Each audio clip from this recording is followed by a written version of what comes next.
स्वागत है आपका ट्रेडर्स हॉटलाइन में। और इससे पहले कि हम आगे बढ़े एक बार हेडलाइंस पर नजर डालते हैं। प्रधानमंत्री मोदी कोविड संकट पर आज दोपहर करेंगे उच्च स्तरीय समीक्षा बैठक। चीन समेत दुनिया के कई देशों में फिर फैल रहा है कोविड की चिंता से उभरने से बिगड़ा बाजार का मूड। 18,150 के नीचे फिसला Nifty. Axis bank, L and T, ITC और टीसीएस ने बनाया सबसे ज्यादा दबाव। बैंक निफ्टी और मिड कैप में भी तेज गिरावट। दूसरे दिन भी फार्मा और हेल्थ केयर शेयर्स में रौनक। सन फार्मा सबसे ज्यादा 2% चढ़ा, वहीं सरकारी बैंक, रियल एस्टेट और ऑटो शेयर्स में तेज बिकवाली। रिलायंस रिटेल की एक और बड़ी shopping. Metro India cash and carry में 100% स्टेक खरीदने का किया करार। 2850 करोड़ रुपए में होगी deal. 2, 1. Let us all. Wine बनाने वाली कंपनी सुला वाइन विनयार्ड्स की हुई फ्लैट लिस्टिंग। 357 इशू प्राइस के मुकाबले 361 रुपए प्रति शेयर पर लिस्टिंग।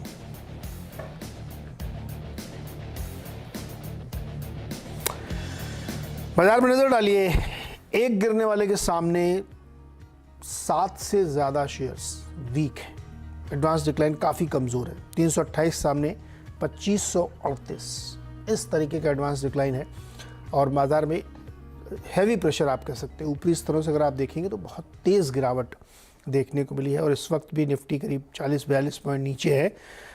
और सबसे ज़्यादा मिड कैप कमज़ोर है, 350 पॉइंट नीचे, या परसेंटेज टर्म में 1.12 के आसपास है। और ये इसीलिए ब्रॉडर मार्केट में आप देख रहे हैं कि सबसे ज़्यादा कमज़ोरी आती हुई दिख रही है। और अक्रॉस द बोर्ड सेलिंग है यहाँ पे। तमाम वो जो यूजुअल सेक्टर्स हैं, एविएशन का, होटल का, टूर टूरिज्म का, उन सब में सबसे ज़्यादा गिरावट है। और कॉन्ट्रेरी फार्मा में थोड़ी सी आपको रौनक दिख रही चुनिंदा स्टॉक्स में। हालांकि वहाँ पे भी कोई बहुत बड़ी तेज़ी नहीं बन रही है, लेकिन हाँ ज़्यादातर पॉकेट्स में जिनको कोविड की वजह से सेंटीमेंट पॉजिटिव है तो वहाँ पे तेज़ी बनती दिख रही है। देखिए फार्मा इंडेक्स है 4.5% ऊपर है। कोई बहुत बड़ी तेज़ी यहाँ पे नहीं, यहाँ पे भी देखिए सेल ऑफ है, लेकिन कुछ कुछ जगहों पे तेज़ी बनती दिख रही है। लेकिन होटल वगैरह के स्टॉक्स में काफ़ी तेज़ गिरावट देखने को मिल रही है। तो ये एक बाजार की तस्वीर उभरती हुई दिख रही है। बावजूद इसके कि यूएस मार्केट थोड़ा ठीक ठाक थे कल, लेकिन हम लोगों ने सुबह चर्चा में कहा था कि उसका कोई मतलब नहीं है, क्योंकि उस तेज़ी में कोई ऐसी चीज़ नहीं दिख रही जो सस्टेन करे। तो आपके सवालों के जवाब देते हैं। और आज हमारे साथ हैं सर्वेंद्र श्रीवास्तव। सर्वेंद्र, बहुत बहुत स्वागत है आपका सीएनबीसी आवाज़ पर। और कैसा लग रहा है बाजार इस समय आपको? बहुत बहुत नमस्कार नीरज जी, वेलकम बैक। देखिए, जो लास्ट कुछ हफ्तों से जो हम लोग चर्चा कर रहे हैं वो यही है कि 18,500 18,600 पे जो ब्रेकआउट हुआ वो कहीं उतना बढ़िया नहीं हुआ। तो खाली एग्रेसिव ट्रेडर्स के लिए रणनीति दी थी और बोला था मॉडरेट लो रिस्क वाले थोड़ा बाहर रह के बाजार का क्लैरिटी ले लें कि फाइनली ये ब्रेकआउट हो रहा है कि नहीं हो रहा है।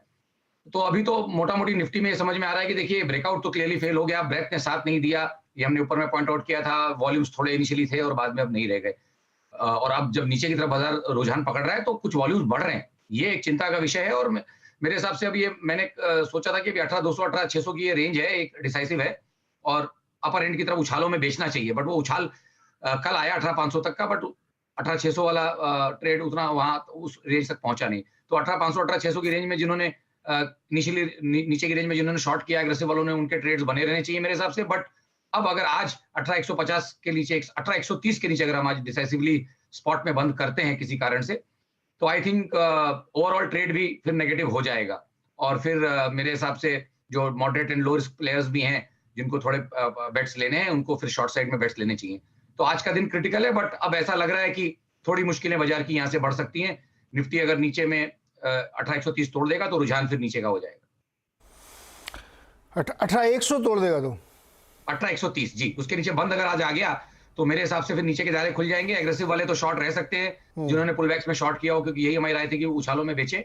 बट जो लो रिस्क और मॉडरेट रिस्क के जो प्लेयर्स होते हैं, जो थोड़ा आराम से वेट करके आते हैं डिसाइसिव होके, तो ये ब्रेकआउट नहीं हुआ, ये चीज अब क्लियर हो चुकी है। तो ब्रेकआउट में भी पार्टिसिपेट करने की राय नहीं दी थी। अब कहता हूं कि अगर किसी कारण से ये नीचे टूटता है तो अब बेचने में थोड़ा पार्टिसिपेशन करना चाहिए, कैश अपने पोर्टफोलियो में थोड़ा रेस करने चाहिए और स्टॉक स्पेसिफिक ख्याल जो लोग शॉर्ट कर सकें वहां करना चाहिए। बट आई थिंक वो मैं आज शाम तक मैं वो डिसाइड कर लूंगा। तो 18,130 पर नजर आएगी। 1835 पर इस वक्त ट्रेड कर रहा है। और जो सर्वेंद्र ने आपको राय दी है उसको आप समझिए। देखते हैं दिन के दौरान कैसे पैन आउट होता है, क्लोजिंग कहाँ पे आती है। चलिए कुछ सवाल लेते हैं, दर्शक इंतजार कर रहे हैं हमारा। जालंधर से एक सवाल है राम का। राम बताइए क्या सवाल है आपका। Good morning sir. सर ना मैंने पतंजलि फूड्स के 98 शेयर्स हुए हैं ले, और मैंने लिए हैं 1410 के बाद में, और मैं 1 साल तक होल्ड कर सकता हूँ। ठीक है सर्वेंद्र, पतंजलि फूड्स 1410 की बाइंग है इनकी और 1150 पे ट्रेड हो रहा है, 1 साल तक रुक सकते हैं ये। जी देखिए आज अब देखिए ये एक बड़ा आज का इंपॉर्टेंट लास्ट 2 दिन का एक बड़ा इंपॉर्टेंट ऑब्जर्वेशन है। काफी सारे स्टॉक्स अपने longer term supports, longer term averages तोड़ रहे हैं और पतंजलि उनमें से एक है कि आज वो अपना वो लेवल तोड़ रहा है। तो मेरे हिसाब से तो किसी कारण से अगर ये 1180 ये लेवल आज तो ऑलरेडी इंट्राडे में टूटा हुआ है, इसके नीचे बंद भी आ गया तो मेरे हिसाब से कहीं कंफर्मेशन आ जाएंगे और फिर स्टॉक थोड़ा और वीक होगा मेरे हिसाब से। तो वैसे तो इसका डेटा बहुत कम है, बट इमीडिएटली शॉर्ट टर्म में मैं इसको देखूं, शॉर्ट टू मीडियम टर्म में, तो मुझे लगता है कि 920 950 के स्तर भी नीचे में इसके लिए खुल जाएंगे अगर ये बनस्पत आज ये अगर कहीं 1180 के नीचे बंद करता है। तो मेरे हिसाब से आई थिंक अभी तो इनको ट्रेड में लॉस हो रहा है, तो मैं इनको बहुत ज्यादा एग्रेसिव कोई राय नहीं दे पाऊंगा। अगर स्टॉप लॉस लगा सकते हैं आज की क्लोजिंग बेसिस पे तो 1180 के नीचे बंद आता है तो एक बार निकलें, शायद 150-200 रुपए नीचे इनको स्टॉक लेने को दोबारा मिल जाए। एल्स आई थिंक जो ट्रेड अभी इनके पास है उसमें बने रहें और बेस आउट होने का वेट करें, क्योंकि डेटा बहुत ज्यादा नहीं है तो मैं बहुत एग्रेसिव यहाँ पे इनको पोजीशनिंग नहीं दे सकता। तो अभी जो आपकी करंट पोजीशन है उसमें तो आप बने रहिए, जब नीचे गिरे तो फ्रेश पोजीशन के लिए आपको बात कही जा रही है, इसलिए पहली वाली बेच के मत घुसिएगा क्योंकि पहले आप ऑलरेडी 300 रुपये के नुकसान पे हैं। तो ये राय यहाँ पे बन रही है। वर्धमान चलते हैं, पश्चिम बंगाल। रवि हमारे साथ जुड़ रहे हैं। रवि जी बताइए क्या सवाल है। हाँ सर, मेरा 2050 में गॉडफ्रे फिलिप्स का 50 स्टॉक है, तो मैं क्या करूं। 2050 पे। हाँ सर। सरविंद, गॉडफ्रे फिलिप्स 2050 में इन्होंने लिया है, क्या रखना चाहिए राय इसमें। मुझे नहीं मालूम इन्होंने क्या सोच के लिया है, ऑलमोस्ट तो इन्होंने स्विंग टॉप ही बाय कर लिया है स्टॉक का, और क्या सोच के इन्होंने लिया है तो ये बताएंगे, बट आई थिंक अगर ये रेट बोल रहे हैं तो बहुत ऊपर का इन्होंने ऑलमोस्ट जाके ऑल टाइम हाई स्विंग ही बाय कर लिया है। I think low liquidity stocks जहां पे वॉल्यूम्स कम और इरेटिक होते हैं और जहां खाली आई थिंक इसमें उतना रिटेल पे नहीं है, वॉल्यूम्स आते जाते रहते हैं, कभी तो मेरे को दिख रहा है कभी 10-10 लाख शेयर भी ट्रेड होते हैं और कभी 1-2 लाख में भी आ जाता है, तो कंसिस्टेंट वॉल्यूम ट्रेडर नहीं है। मेरे हिसाब से सेटअप्स वीक हो गए हैं और अगर ये नुकसान बांध सकते हैं तो मेरे हिसाब से तो यहाँ नुकसान बांध लेना चाहिए। मेरे को तो यहाँ 1400 का स्तर आते हुए दिख रहा है और बाजार के ओवरऑल सेटअप और पिक्चर को लेकर देख रहा हूँ कि जब सारे स्टॉक्स अच्छे स्टॉक्स अपने 200 दिन के एवरेज के आसपास आने की कोशिश कर रहे हैं तो ये वहां पे क्यों नहीं आएगा, ऐसा मैं नहीं मानता। प्रोबेबिलिटी हाई है कि 1400 को टेस्ट करेगा, फिलहाल 1820 चल रहा है। आई थिंक अगर नुकसान बांध सकते हैं तो बांध ले, नहीं तो 1400 तक का रिस्क है। मेरे हिसाब से तो यहाँ पे इनको निकल जाना चाहिए एक बार और बाद में इसको रिविजिट कर ले, बट फिलहाल एक बार के लिए निकल जाए। फिलहाल के लिए निकलने की राय दी जा रही गॉडफ्रे फिलिप्स में, और नीचे तक के स्तर 1400 तक के स्तर इवन ये स्टॉक देख सकता है, तो आपको सलाह दे दी गई, आप अपनी राय बनाइए इसमें। चलिए अजमेर से एक श्रीकांत शारदा का सवाल लेते हैं। श्रीकांत जी नमस्कार, बताइए क्या सवाल है। नमस्कार सर। बताइए सर। सर मेरे पास 3000 BHEL है 87 रुपीज की बाइंग से। कब, अभी हाल फिलहाल में लिया है क्या। Yes sir. हाल फिलहाल में लिया है क्या। यस सर, अभी करंट में लिया था।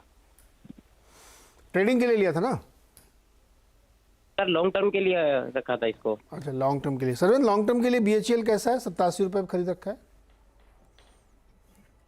देखिए अगर इनका लॉन्ग टर्म 12 महीने प्लस है तो फिर भी ठीक है। अगेन ऑलमोस्ट वही केस हो गया यहाँ पे कि ऑलमोस्ट जाके लास्ट का जो इमोशन होता है ना, उसमें जो आप जाके एकदम लास्ट में पहले वेट करते रहते हो, एकदम लास्ट में जाके आप ले लेते हो, तो आई थिंक यहाँ पे भी वही केस है। ऑलमोस्ट उन्होंने एक medium term swing top bye कर लिया है, तो अगर 3 से 6 महीने का पेन रख सकते हैं तो स्टॉक एक कंसोलिडेशन करेक्शन में जाएगा, जहां पे मुझे लगता है कि नीचे में 66 रुपए 62 रुपए 66 रुपए के भी दायरे आएंगे, बट ओवरऑल ट्रेंड इसका पॉजिटिव है। अगर ये 12 महीने प्लस की बात कर रहे हैं तो आई थिंक जब तक 62 के नीचे नहीं जाता डिसाइसिवली तब तक वो लॉन्ग टर्म ट्रेंड इसका अप है और वहां पे इसको सपोर्ट्स आ जाएंगे आइडियली। तो आई थिंक अगर होराइजन लंबा है तो ट्रेंड में बने रहे, 62 रुपए के नीचे जाएगा तो ट्रेंड खराब हो जाएगा, उस दायरे को नजर में रखें। और ऊपर में अगर एक बार इसने अपना हाई निकाल लिया तो आई थिंक ऊपर में इनको 120-125 के लेवल्स भी 12 टू 15 मंथ प्लस वाले होराइजन में इनको आते हुए दिखने चाहिए। ओके, तो 62 तक टूट सकता है, लेकिन 12 से महीना देना पड़ेगा आपको अगर इसमें आपको प्रॉफिट बनाना है। लॉन्ग टर्म के लिए आप हैं तो श्रीकांत, इसमें आप ध्यान रखिए, बने रहिए। अगला सवाल एक और श्रीकांत जी मेरे साथ हैं औरंगाबाद से। श्रीकांत जी नमस्कार, बताइए क्या सवाल है। नमस्कार सर, मैंने साउथ इंडियन बैंक लिया है 500 quantities at the rate of 20.55। 20 रुपये 55 आ रही है, तो आपने भी टॉप पे लिया एकदम, है ना? अभी 2-4 दिन पहले लिया है ना? हाँ, एक 4-5 दिन पहले लिया मैंने, एक हफ्ता हुआ करीब करीब। क्या आइडिया क्या था आपका लेने का इसमें? हाँ, actually sir bank good performing है हाँ, और मैं इसको एक लंबे समय के लिए होल्ड करना चाहता हूँ। लंबे समय के लिए होल्ड करना चाहते हैं सर्वेंद्र। साउथ इंडियन बैंक 4-5 दिन पहले उन्होंने लिया 20.55 पर, लंबे समय के लिए होल्ड करना चाहते हैं और इनका मानना है कि बैंक बेहतर प्रदर्शन कर रहा है, बट अभी आ गया है ये 16.5 पे जी। तो इसको अगर लंबे समय के लिए होल्ड किया जाए तो क्या 25-30 रुपए तक के टारगेट आएंगे इसमें? नहीं, पूरे सेक्टर में छोटे बैंकिंग स्पेस में, और आप देखेंगे कि पीएसयू बैंकिंग स्पेस में फ्लेवर्स अच्छे रहे हैं। देखिए, आप ये समझिए कि इसमें 3-6 महीने तक बाइंग हुई है पीछे और अच्छी डिलीवरी बेस्ड बाइंग गई है। तो जिसका पेट भर गया रहेगा वो लेके, जिसके होराइजन्स लंबे हैं वो डेफिनेटली लेके साइड में हटेगा और बाजार में कूल ऑफ आएगा। वही प्रॉब्लम इसमें यहाँ दिख रहा है कि जो स्मार्टर मनी है वो इस सेक्टर में गया और अभी उसने अपना जितना लेना था ले लिया possibly, and probably everybody is waiting for a correction too, तो वो लोग और ज्यादा ऐड करने के लिए पॉसिबली करेक्शन का वेट करेंगे या इस ट्रेंड को पचने का मौका देंगे तो ये डाइजेस्ट हो जाए थोड़ा सा। मुझे लगता है कि अभी एक इनिशियल रिएक्शन तो यहाँ ऑलरेडी आ गया ऑलमोस्ट 20% का ऊपर से। जो मुझे दायरे दिख रहे हैं वो नीचे में 13 से 15 तक के सपोर्ट एरियाज अच्छे दिख रहे हैं यहाँ पे। तो आई थिंक उन दायरों के आसपास जाके और यहाँ पे यहीं पे कहीं एक साइडवेज कंसोलिडेशन में जाए, कुछ पैटर्न बनाए तो एक क्लैरिटी और उभरेगी। बट आई थिंक अगर इनका होराइजन लॉन्ग टर्म है तो ट्रेड में बने रहना चाहिए। जैसे मैंने बोला 12 और 13 रुपए के इंपॉर्टेंट सपोर्ट एरियाज हैं, उन एरियाज के पास चाहें तो थोड़ा बहुत एवरेज करें, लेकिन जो नई क्वांटिटी लेंगे, मैं हमेशा बोलता हूं जब आप एवरेज करेंगे और जो नई क्वांटिटी लेंगे उसमें आप 11 रुपए 40 पैसे का जरूर स्टॉप लॉस लगाएंगे। ये जो आपकी ओल्ड क्वांटिटी है जो आप ऑलरेडी ले चुके हैं, इस पे मैं आपको होल्ड की राय दे रहा हूँ, बट नई क्वांटिटी जो आप लेंगे उसमें आप 11 रुपए 40 पैसे का स्टॉप लॉस लगाएंगे और लेंगे आप 12-13 की रेंज में, तो आपका एवरेज थोड़ा नीचे आ जाएगा और फिर आप 12 महीने प्लस होल्ड करिए। यस, आई बिलीव कि स्पेस और सेक्टर में मोमेंटम अच्छा है, तो व्हाई नॉट 22-25 रुपए के जो आप टारगेट बोल रहे हैं वो आगे चल के आने चाहिए। जी बिल्कुल, 9 रुपए के आसपास से इस पर एक रैली बनी थी, उसके बाद नतीजे आए, नतीजे ठीक थे, उसके बाद और तेज़ बना, उसके बाद ये 20 रुपये तक गया तो टॉप पे ले लिया। तो मैं ख्याल में श्रीकांत जी काफ़ी क्लैरिटी आपको मिल गई होगी। अच्छा, एक दो सवाल ट्विटर से लेते हैं जल्दी। ज्योति ने आरबीएल बैंक में 160 वाला जो है पुट लिया है 7.25 रुपये का, क्या करें? अब ये मेरे हिसाब से तो कॉल पुट करने वाला स्टॉक नहीं है। आई डोंट नो, मेरे को वॉल्यूम्स नहीं दिख रहे हैं, बट मैं क्लियरली बोल सकता हूँ कि बहुत ज्यादा वॉल्यूम्स में भी नहीं होंगे, क्योंकि जो अंडरलाइंग है तो आई थिंक मेरे हिसाब से अभी है ट्रेड में बने रहे, रुझान बाजार का हल्का नीचे है, कॉस्ट के आसपास मेरे ख्याल से स्टॉप लॉस लगा के रखें और ट्रेड में बने रहे, एक हफ्ता और दें। आई थिंक एक हफ्ता देंगे तो नेक्स्ट वीक में तो एक्सपायरी है, तो आई थिंक थोड़े पैसे बनने चाहिए यहाँ पे। हाँ, यही तो दिक्कत है। 25 जनवरी के लिए इन्होंने लिया भी है, अगर टाइम डिके हो गया तो दिक्कत हो जाएगी। अच्छा, क्विकली एक सवाल और। हेमंत कुमार अरोड़ा ने मोरपेन लैब्स के 6000 शेयर ले रखे 55 के। I am holding since July 2021, please guide me for long term targets. 55 में लिया है, 36 है अभी। जी जी जी, देखिए यहाँ पे अगर आप देखेंगे तो डेफिनेटली एक अच्छा एक्शन शुरू हुआ है और क्वार्टरली मंथली के चार्ट्स डेफिनेटली इसके इम्प्रूव हो रहे हैं। बड़ा करेक्शन इसमें आया और ऑलमोस्ट स्टॉक आधे से भी कम हुआ अपने हाई से, और अब एक रिकवरी और एक अच्छे फार्मा का फ्लेवर भी है और स्टॉक चल रहा है, वॉल्यूम्स अच्छे हैं। मेरा थॉट यहाँ ये है कि अब देखिए बड़ा विपरीत स्टॉक है, जब काफी मार्केट के स्टॉक्स अपना 200 डे एवरेज तोड़ रहे हैं और उसको गिव अप कर रहे हैं, ये स्टॉक है जो आज उसको रिगेन करने की कोशिश कर रहा है। तो आज का टाइम दे दें। पिछला स्विंग जो इसका था वो अब इंपॉर्टेंट हो गया, जहां पे अपना ये लॉन्गर टर्म एवरेज निकाल रहा है उसके लिए पिछला स्विंग इंपॉर्टेंट हो जाता है। तो आई थिंक 29-30 के जो लेवल हैं वो उसके लिए बहुत बढ़िया सपोर्ट का काम करेंगे। जब तक उनके नीचे नहीं जाता तब तक चिंता का कोई कारण यहाँ पे नहीं होना चाहिए। और ऊपर में मेरे को इमीडिएटली जो दिख रहा है यहाँ पे जिस मोमेंटम से ये चला है, आई थिंक 40-42 के स्तर भी यहाँ पे आने चाहिए। तो मेरे हिसाब से इनको इसमें होल्ड रहना चाहिए। कोविड सेंटीमेंट का असर है सरवेंद, ऐसा आज सारे वो फार्मा चल रहे हैं जिनका कोविड से जी, जी। थोड़ा सा भी लेना देना था। जी जी तो जी जैसे बिल्कुल। अब आईओएल केमिकल देखिए कल 15% चला था, पता नहीं कितनी पैरासीटामॉल बिकेंगी, तो वो सब इम्पैक्ट दिख रहा है इन स्टॉक्स में। क्विकली एक सवाल योगेश शर्मा का है, इन्होंने कई बार मैसेज भेजा है, पटियाला से हैं ये, और ये जानना चाहते हैं कि सुदर्शन केमिकल्स इनके पास हैं 430 वाले 100 शेयर्स और एसआरएफ 2620 वाले 50 शेयर हैं। 2-3 साल का नज़रिया है, क्या करना चाहिए इनको? देखिए सुदर्शन केमिकल सबसे पहले लेता हूं। आई थिंक अब देखिए काफी अच्छा चला है, और ये स्टॉक में अगर आप देखिए तो तकरीबन 2007-8 के बाद से बहुत क्लियर, बहुत अच्छे करेक्शन नहीं आए। एक फेज था वो खाली 2010 से 11 वाला मिड कैप करेक्शन का, उसके बाद से मोटा मोटी बहुत ज्यादा करेक्शन इसने किए नहीं है in terms of time. Price में तो फिर भी आए। तो आई थिंक यहाँ पे मेरा मानना है कि जो स्टॉक्स अब 2022 को थोड़ा सा नेगेटिव लेके जा रहे हैं, जहाँ पे नेगेटिव कैंडल्स बन रहे हैं, ईयरली की मैं बात कर रहा हूँ, उनमें थोड़े अंडर परफॉर्मेंस रहेंगे। तो यहाँ पे थोड़ा अंडर परफॉर्मेंस का गुंजाइश है मेरे हिसाब से। नेक्स्ट 6-12 महीने के लिए अंडर परफॉर्मिंग कैटेगरी का स्टॉक मेरे लिए रहेगा। तो इसमें से निकल भी जाएंगे तो मेरे हिसाब से 6-12 महीने के अंदर इसी भाव से या इसके थोड़ा नीचे से इनको लेने को मिलेगा। So that's the classification. Under performing का मतलब आपको इसी के आसपास कहीं मिल जाएगा या इससे थोड़ा नीचे, और बाजार अगर चला भी तो ये बाजार के बराबर नहीं चलेगा। तो मेरा थॉट यहाँ है कि ये स्टॉक नीचे में 2023 में नेक्स्ट 6 से 12 महीने में तकरीबन 310-320 की तरफ फिसल सकता है। बीच में एक आध उछाल आ सकते हैं क्योंकि ऑलरेडी काफी गिर चुका है, but overall I think under performing category का स्टॉक रहेगा और बहुत पहले ही अपने लॉन्गर टर्म एवरेजेस और सपोर्ट तोड़ चुका है। विद अ डिस्क्लेमर कि एक बीच में बाउंस आ सकता है 410-420 का, बट उसके बाद ही मेरे ख्याल से क्या करना चाहिए? सॉरी, एसआरएफ में?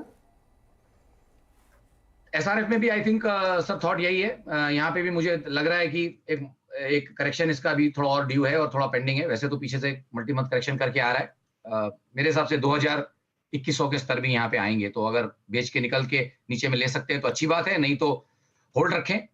2000 के बहुत ज्यादा नीचे तो नहीं जाना चाहिए फिलहाल, तो ऐसा लग रहा है। शुभ्रजीत है आसनसोल से फोन लाइन पे। शुभ्रजीत जी बताइए क्या सवाल है? सर मेरे पास आईसीआईसीआई का 540 शेयर है सर, 900 की रुपीज में। क्या करना चाहते हैं? हेलो, हाँ जी। हाँ, और 2 शेयर है, ग्लैंड फार्मा का भी है। नहीं, पहले तो इस पे बात करें। 1635 क्या ट्रेडिंग वेडिंग का मूड से लिया था क्या आईसीआईसीआई बैंक? क्योंकि आपका भाव एकदम नजदीक दिख रहा है। 2-3 महीने के टारगेट था। 2-3 महीने के लिए आईसीआईसीआई बैंक पे आया था सरवेंद। 900 बाइंग प्राइस है इनका।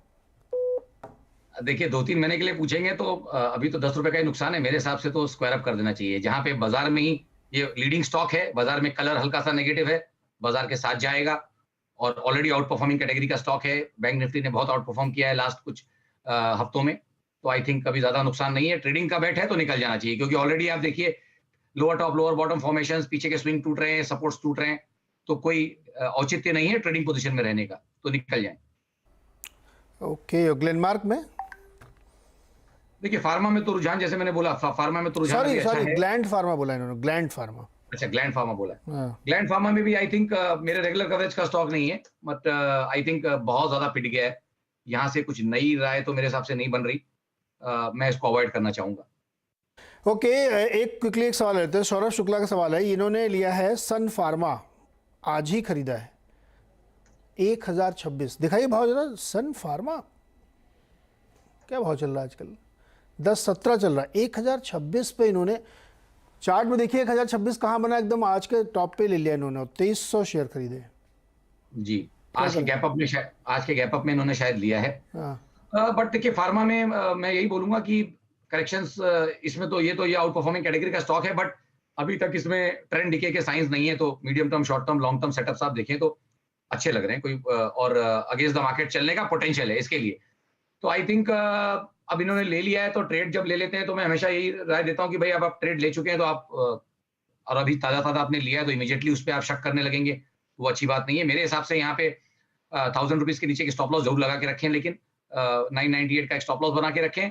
और ट्रेडिंग अगर बैठे तो मैं टारगेट दे दूं, ट्रेडिंग बैठे तो ऊपर में 1070, 1080 के टारगेट्स मुझे लगता है 15-20 दिन महीने में आने चाहिए। और अगर उससे थोड़ा इनका बड़ा होराइजन है तो आई थिंक 1150, 1180 के स्तर भी यहाँ पे आएंगे। 3 से 6 महीने लगेंगे, बट ओवरऑल अभी सेटअप्स अच्छे हैं। 998 का स्टॉप लॉस। स्टॉप लॉस जरूर ध्यान रखिएगा, क्योंकि ये जो कोरोना की खबर के चलते फार्मा में आज तेज़ी है ना, अगर ये सबसाइड हो गया या कोई बहुत सीरियसनेस नहीं आई, बहुत चिंता की बात नहीं, तो ये स्टॉक उतनी तेज़ी से फिजल आउट होंगे। कोरोना की पहली सेकंड वेव के बाद आप बहुत सारे स्टॉक फार्मा के देखिए 30-40% करेक्शन पे खड़े हैं।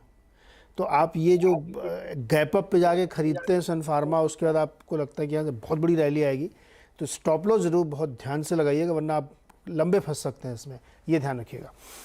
सरविंद, बहुत बहुत शुक्रिया हमारे साथ जुड़ने के लिए और बहुत सारी क्वेरी सॉल्व करने के लिए, दर्शकों की मदद करने के लिए।